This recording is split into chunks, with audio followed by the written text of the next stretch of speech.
for a certain generation, of which I am included, of animal and zoo lovers, they've probably played Zoo Tycoon and its expansions.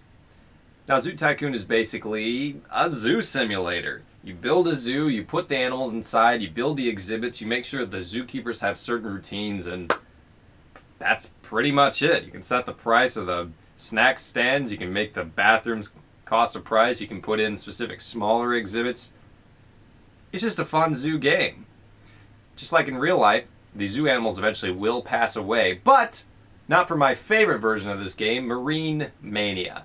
I have no idea why the sea animals didn't pass on in Marine Mania. Maybe it was a glitch in my game, but I do remember that that sort of thing led to weird situations like 20 eels in one tank.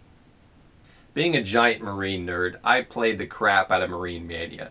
And just like SimCity 2000, I didn't necessarily play by the rules. I just sort of used a cheat code to say, I've got $1 bajillion, and then would build the most ridiculous exhibits ever. Now, Marine Mania, probably more so than the original Zoo Tycoon game, takes a few liberties with what you could actually house in an aquarium. There's things like eels and small sharks and killer whales, which are at SeaWorlds all over the place.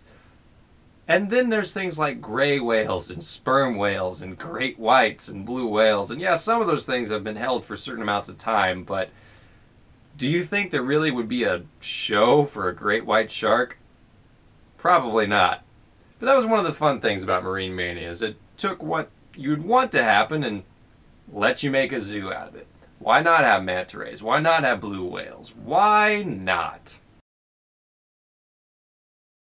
There was also an expansion for dinosaurs, but I didn't really play that one too much, mostly because there was one big flaw about it.